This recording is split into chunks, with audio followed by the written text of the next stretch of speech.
Assalamualaikum warahmatullahi wabarakatuh kepada doktor dan kawan-kawan.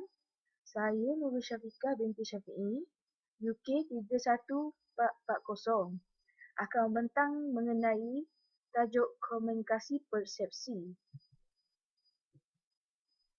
Okey, persepsi adalah gambaran dan bayangan yang timbul di dalam hati ataupun fikiran. Ia berpunca daripada perhimpunan pengalaman, keinginan, keperluan, kehendak dan emosi seperti kebencian atau menyukai terhadap sesuatu. Kesemua perkara ini membentuk persepsi dan diterjemah melalui gaya komunikasi kita dengan orang lain. Persepsi juga proses memberi makna, sama ada ia betul atau salah. Persepsi juga adalah suatu perkara apabila individu yang melihat sesuatu yang sama namun mereka mempunyai persepsi yang berbeza. Persepsi juga dimaksudkan sebagai satu keadaan bagaimana kita sedar tentang perkara-perkara sekeliling, khususnya orang ramai dan peristiwa tersebut melalui deria penglihatan, rasa, bau, sentuhan dan pendengaran. Ia merupakan satu keadaan yang sentiasa aktif berlaku.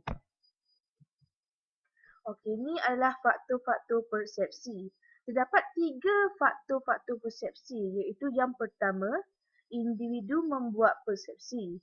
Yang kedua, sesuatu yang dipersepsikan. Yang ketiga, konteks dari situasi di mana persepsi dilakukan. Ini juga merupakan faktor terhadap persepsi. Okey, ini faktor dalam situasi iaitu situasi waktu, keadaan ataupun tempat. Ini pula adalah faktor pada pemersepsi. Yang pertama, sikap, motif, kepentingan, pengalaman dan juga pengharapan. Yang ini adalah faktor pada target iaitu persepsi terhadap perkara hal yang baru iaitu gerakan, bunyi, ukuran, latar belakang dan kedekatan. Ini merupakan proses dalam persepsi iaitu proses persepsi bermula dengan stimuli iaitu daripada penglihatan, suara, bau dan juga rasa iaitu diterima melalui indera penerima. Seterusnya kepada pemerhatian dan kita menginterpretasi dan kita membuat tanggapan dan seterusnya menjadi persepsi. Ini juga adalah proses dalam persepsi iaitu individu itu mendapat informasi dan seterusnya menjadi persepsi.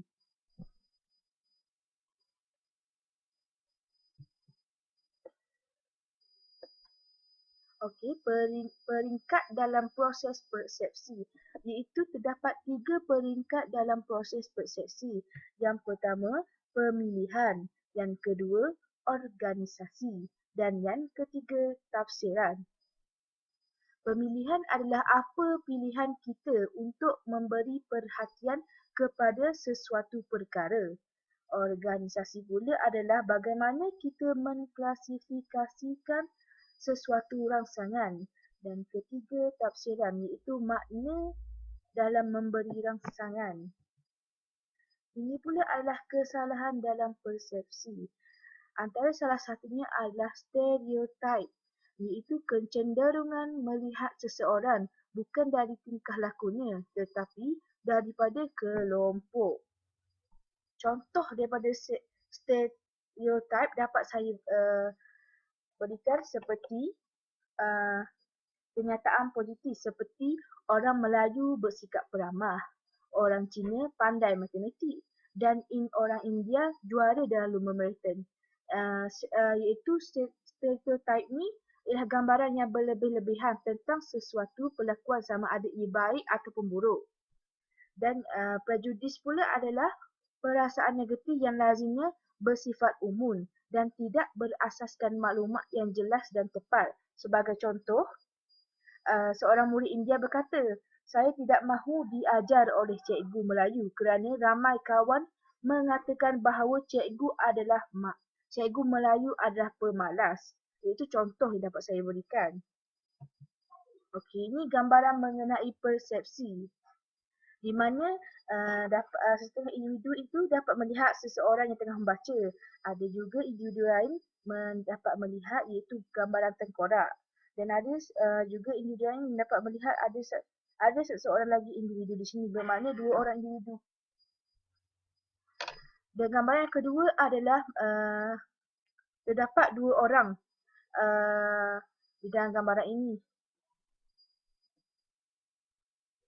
Dan ada juga individu lain terdapat tiga orang di dalam gambaran ini, iaitu di mana dapat terlihat adalah setiap persepsi setiap individu itu berbeza persepsinya. Itu saja, sekian daripada saya. Sekian, terima kasih.